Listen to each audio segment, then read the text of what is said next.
রঙের ঢঙের মিথ্যা, সবচাইতে বেশি মিথ্যা যেই হাতিয়ারের মাধ্যমে চলে, ওই হাতিয়ারের নাম mister mobile Chowdhury. Mister mobile Chowdhury, এই মোবাইলের মাধ্যমে সবচাইতে বেশি মিথ্যা চলে। জিজ্ঞেস করে, বন্ধু কোথায় আছো? বলছে এই তো কাঞ্চনে আছি, কাঞ্চন, কিন্তু আসলে বসে আছে যাত্রাবাড়ি। জিজ্ঞেস করে, বন্ধু কোথায়? বলছে এই তো মাহফিলে বসে আছি, আসলে বসে আছে বাথরুমের ভিতরে। জিজ্ঞেস করে, বন্ধু কোথায়? বলছে এই তো মসজিদে আছি, আসলে বসে আছে সিনেমা হলে। হাজারো মিথ্যা এই মোবাইলের মাধ্যমে চলছে। 6 সন্তানের মা এক যুবকের সঙ্গে রং নাম্বারে পরিচয়। 6 সন্তানের মা এক যুবকের সঙ্গে রং নাম্বারে পরিচয়। যুবক জিজ্ঞেস করছে আপনার কি কোনো ছেলে মেয়ে আছে নাকি? 6 সন্তানের মা বলছে ছেলে মেয়ে হবে কোত্থেকে, আমার তো মোটে বিয়াই হয় নাই, আমার তো মোটে বিয়াই হয় নাই। মুসলিম জাতি হাজারো মিথ্যা এই মোবাইলের মাধ্যমে চলছে। হ্যাঁ, মোবাইলের মাধ্যমে কিছু ভালো কাজও হয়। আমরা যে আলোচনা করি ইন্টারনেটের মাধ্যমে, সারা বিশ্বের মুসলিমরা আমাদের আলোচনাগুলো মোবাইল, কম্পিউটার, ল্যাপটপ, ইন্টারনেটের মাধ্যমে জানতে পারে। কিছু ভালো কাজও হয়।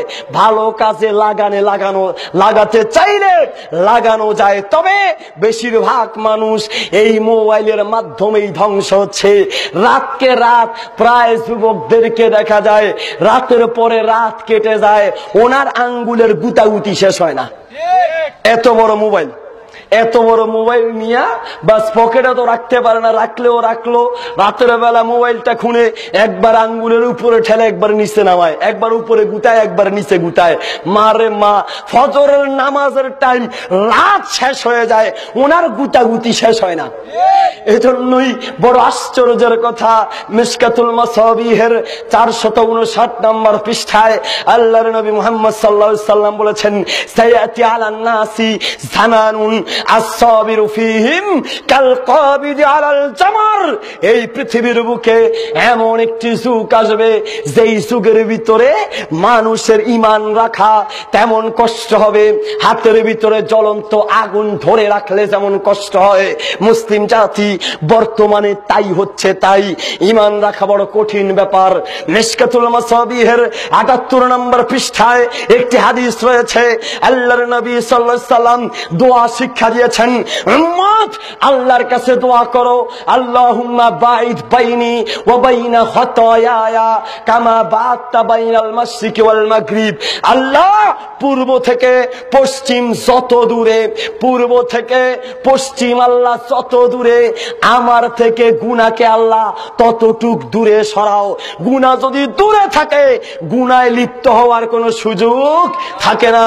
আমরা তো অনেক সময় বাসে বা গাড়িতে উঠি, দেখা যায় যুবক যখন বসে আছে একা, পাশের সিটটা খালি, নিরিবিলি নীরবে বসে আছে, পাশের সিটেই যদি কোনো মেয়ে এসে বসতে পারে, চুলকানি কারে কয়? তখনই শুরু হয় স্টার্ট দেওয়া, একবার হাত নাড়ায়, একবার পাও নাড়ায়, একবার নাক চুলকায়, একবার কপাল চুলকায়। কেন যে চুলকায় আল্লাহই ভালো জানেন, আপনারাও জানেন, কথা কয় না, আপনারা জানেননি কিছু, মুসলিম না জানে না, সব ফেরেশতা। সম্মানিত বন্ধুরা, এজন্যই বলছিলাম গুনাহ থেকে দূরে থাকতে হয়। গুনাহ যেন দূরে থাকে এজন্য দোয়া করতে হয়। গুনাহ দূরে থাকবে কি করে? গুনাহ করার ব্যবস্থা তো পকেটে নিয়ে হাঁটি, গুনাহের হাতিয়ার পকেটে নিয়ে হাঁটি। মুসলিম জাতি আগে ছবি দেখার জন্য গাড়ি ভাড়া দিয়ে সিনেমা হলে যাও, টিকিট কাটো, লাইন ধরো, এরপরে ভিতরে ঢুকো। এখন আর টিকিটও কাটতে হয় না, গাড়ি ভাড়াও লাগে না, সিনেমা হলেও যেতে হয় না। কয়েকশো সিনেমা এই মোবাইলের ভিতরে পাওয়া যায়, যার কারণে যুবকরা 2 নাম্বার জিনিসে ভরপুর করে মোবাইলের ইদানিং লক দেয়।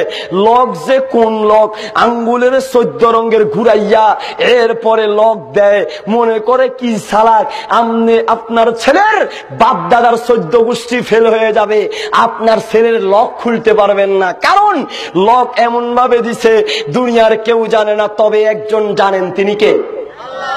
মোবাইলের ভিতরে কি আছে দুনিয়ার কেউ জানে না, একজন জানে। সূরা বাকারা 278, সূরা আল ইমরান 102, সূরা মাইদার 35, সূরা মাইদার 112, সূরা নিসার 131, সূরা হাশরের 18, সূরা হাশরের 7, সূরা তাওবার 119 নম্বর আয়াত সহ প্রায় আয়াতের ভিতরে আল্লাহ বান্দাকে স্মরণ করিয়ে দিচ্ছেন, ইত্তাকুল্লাহ, বান্দা আল্লাহকে ভয় করো। কাকে? কাকে? আল্লাহকে ভয় করো।